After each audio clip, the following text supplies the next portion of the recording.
اسلام سے نہ بھاگو،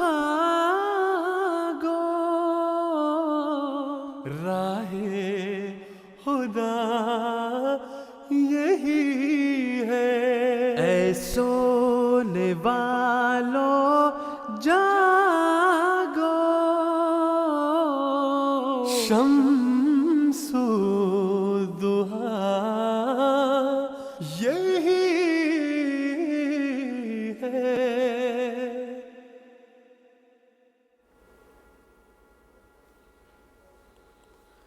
بسم اللہ الرحمن الرحیم۔ السلام علیکم ورحمۃ اللہ وبرکاتہ۔ اللہ تعالیٰ نے آقا و مولا حضرت محمد مصطفیٰ احمد مجتبیٰ صلی اللہ علیہ وسلم پر قرآن کریم نازل فرمایا۔ اسلام کی بنیاد اسلامی شریعت قرآن کریم ہے، اور اللہ تعالیٰ نے خود اس کی حفاظت کا وعدہ فرمایا، اور ایسے ایسے امور اللہ تعالیٰ نے قرآن کریم کی حفاظت کے لیے کیے کہ جن کی مثال، جن کی نظیر کسی اور الہامی کتاب کے بارے میں نہیں ملتی۔ جماعت احمدیہ مسلمہ کا یہ عقیدہ ہے کہ قرآن کریم بسم اللہ کی بے سے لے کر الناس کی سین تک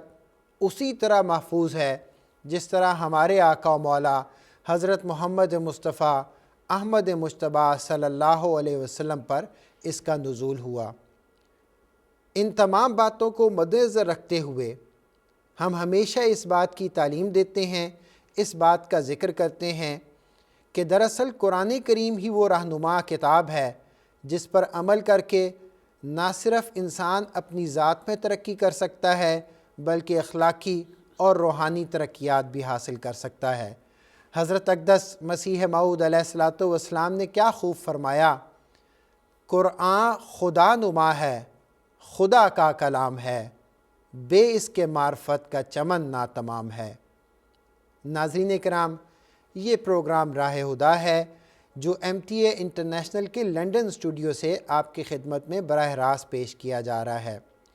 گزشتہ 2 پروگرام سے مختلف سوالات پر سلسلہ جاری ہے۔ ہم نے خاص طور پہ مذہبی رواداری کے بارے میں بھی گفتگو کی ہے۔ آج کے پروگرام میں اور آئندہ پروگرام میں بھی اسی طرح کے مختلف اعتراضات جو جماعت احمدیہ کے بارے میں ہوتے ہیں ان کے بارے میں گفتگو کریں گے۔ آج یہاں لنڈن اسٹوڈیو میں خاکسار کے ساتھ موجود ہیں مکرم فضل الرحمان ناصر صاحب، اور انشاءاللہ غانا سے نشریاتی رابطے کے ذریعے ہمارے ساتھ شامل گفتگو ہوں گے مکرم عبدالسمیع خان صاحب۔ محترم عبدالسمیع خان صاحب، جس طرح خاکسار نے ابھی ذکر کیا ہے کہ جو بات ہے وہ ہے قرآن کریم کی حفاظت کی، تو اگر قرآن کریم کی حفاظت کے مضمون کو ہم اپنے ذہن میں رکھیں اور اس مضمون کے سامنے ہوتے ہوئے جب ہم اس اعتراض کو دیکھتے ہیں جو جماعت احمدیہ پر کیا جاتا ہے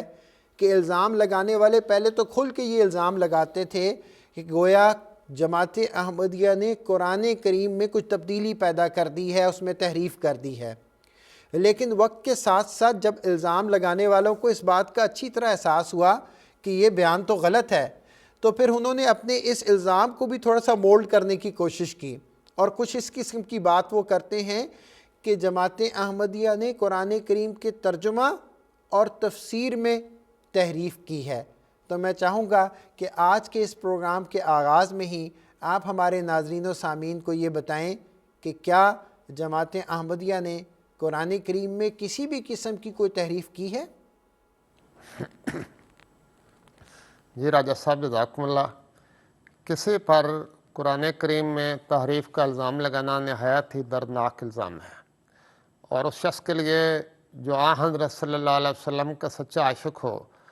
اور قرآن سے سچی محبت رکھتا ہو، اس کی روح کو پگھلا دینے والا الزام ہے۔ میں آپ سے عرض کرتا ہوں کہ میں بچہ تھا جب سے میں نے یہ الزام سننا شروع کیا۔ اب میری عمر 60 سال سے زیادہ ہے، لیکن کبھی بھی کسی ایک شخص نے قرآن کریم کی ایک زبر اور زیر بھی پیش نہیں کی جس میں جماعت احمدیہ نے کوئی تبدیلی کی ہو۔ پاکستان میں تو جماعت احمدیہ کے پریس دیر سے بند ہیں، لیکن اس کے علاوہ دنیا بھر میں جماعت احمدیہ کے 15 کے قریب پریس ہیں جو لاکھوں کی تعداد میں ہر سال قرآن کریم شائع کر رہے ہیں۔